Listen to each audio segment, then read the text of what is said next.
All right, what's going on, folks? First of all, thanks for coming by.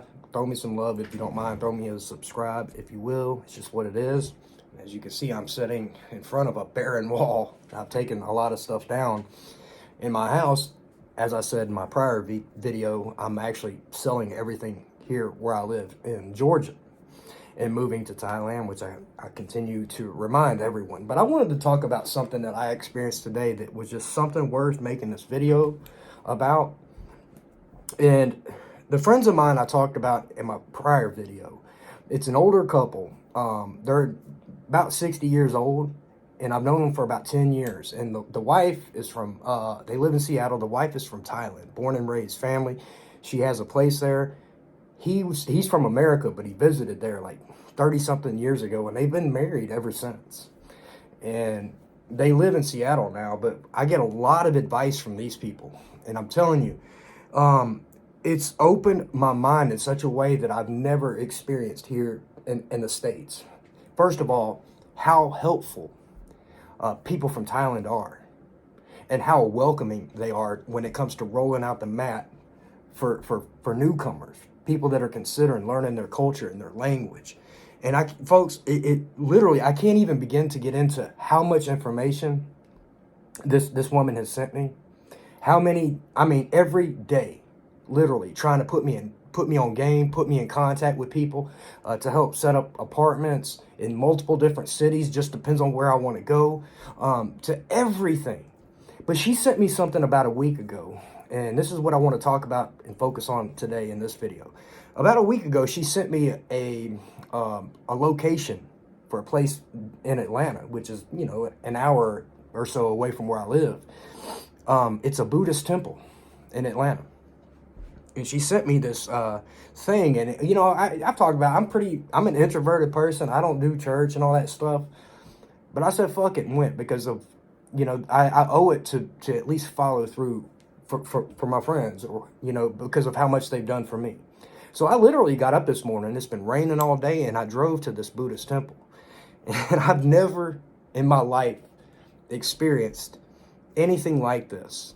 I literally showed up in the parking lot, and there was about 10, 15 other cars in the parking lot. I show a few pictures of the place. I was afraid to take pictures, but anyway, I called her. I was like, what am I supposed to do? Do I just walk in? Is there a service? She's like, yeah, just walk in. I was like, okay. So I walk into the temple, which is one of several buildings there.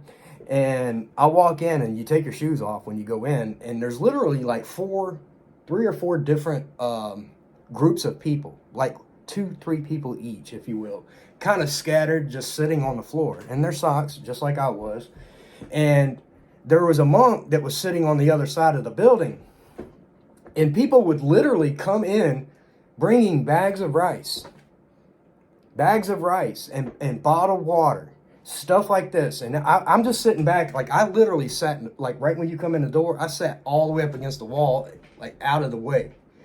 I had no idea what was going on. They all spoke Thai or whatever they were speaking. So I had no idea. And I'm just sitting there like, what is going on?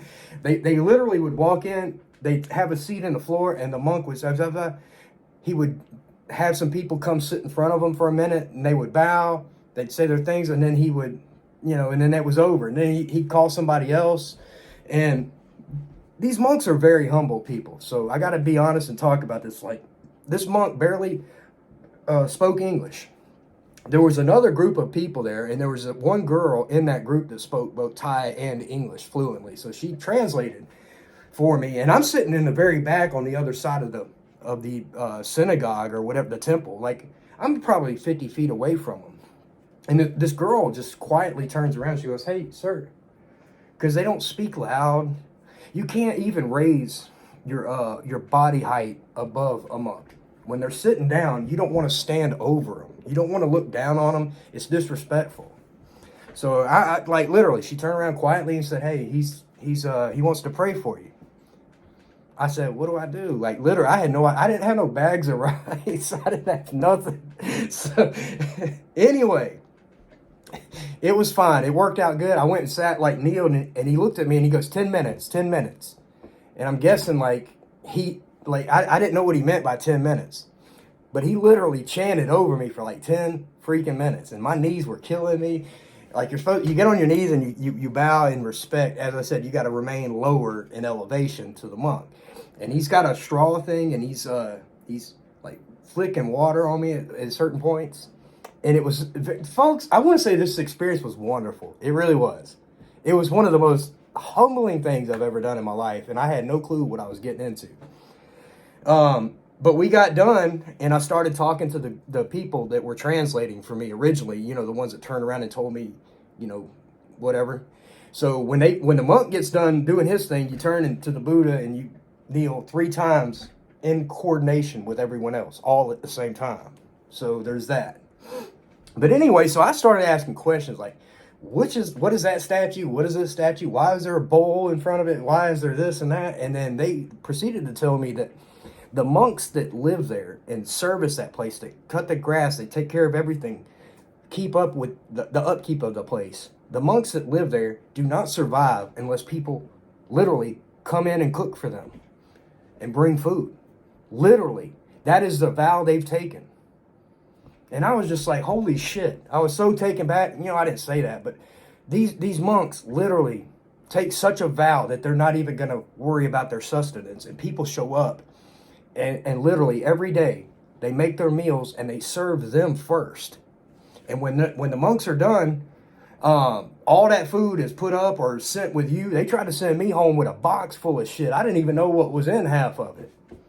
Like when we got done and the guy was explaining to me like how they, like when it comes to the monks and feeding them and stuff like that, we walked across the parking lot to another building, which was where the kitchen was. And they walked me into the kitchen, take your shoes off again.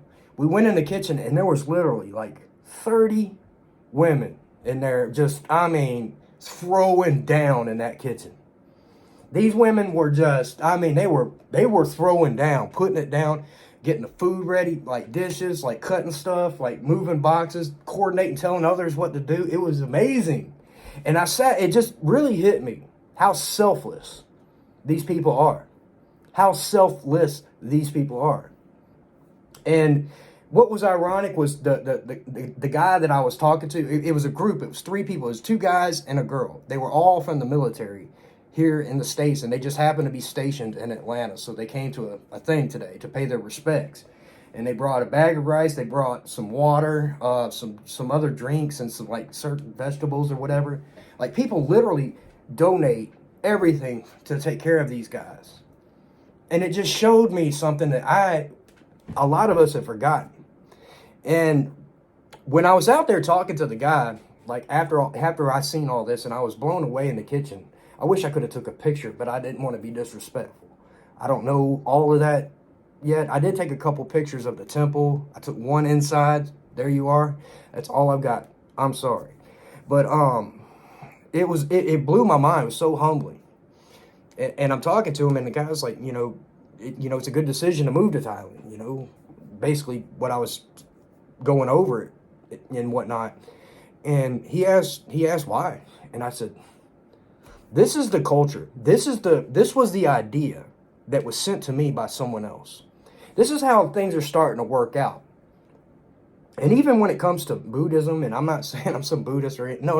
I'm just saying, but it's all about balance. And the paths and the doors will open up for you as they need to at the right time. At the right time. It blows my mind.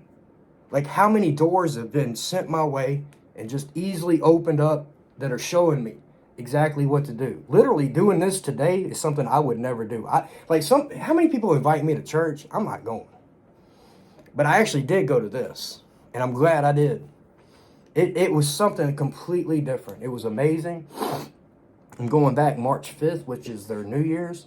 But when I decide to move to Thailand, these temples are everywhere. It's a big part of the culture. And that's really what my friends from Seattle and Thailand were telling me, why they were telling me to do this. They were saying this is how you need to start to integrate into Thai culture and understand how it works there. And it just blew my freaking mind. It blew my mind. It actually solidified, which it was already 100% me going, but now it's 120% at this point. I can't freaking wait. because I just was so blown away at how selfless everyone was. And this, like I said, this is their major culture, especially where I'm moving up in northern Thailand. It's everywhere. It's 85%, I believe, of the population. This is what they do. They believe in that, you know, they're just so willing to go out of their way. And they're not trying to preach it, because people think Buddhism is a religion. It's not a religion. It's a man, like Buddha, like taught. He was a teacher that taught people the way of how to align themselves with the universe, I guess, if you want to call it that. That's really what it is. It's not a religion. There's tenets of it, sure. Yeah, there's tenets of it, but they teach you to look at sin from the back end forward. So when you're thinking about smoking a cigarette, you're thinking about cancer, not smoking a cigarette. You know what I'm saying? So they reverse teach people. They teach people the reverse way of the consequences, as opposed to like giving into their guilty pleasures. They teach them. That's kind of what I'm saying. It's all about karma. It's all about balance. But anyway, I was blown away, and I wanted to talk about this. I thought it was interesting to share. It was an experience I wasn't ready for. I'm glad I went. And like, listen, shout out to like the people that like reach out to help you. As you know, in this case, I'm talking about my friend. They have went so far out of their way. I mean, it literally breaks my heart, like how far out of their way they're going to help me. I've never had anyone work that hard to give me as much, the access to as much knowledge, information, not to mention other networking situations with other people over there, especially. They know people in every city over there. Other people that own apartments and condos that would be glad to rent.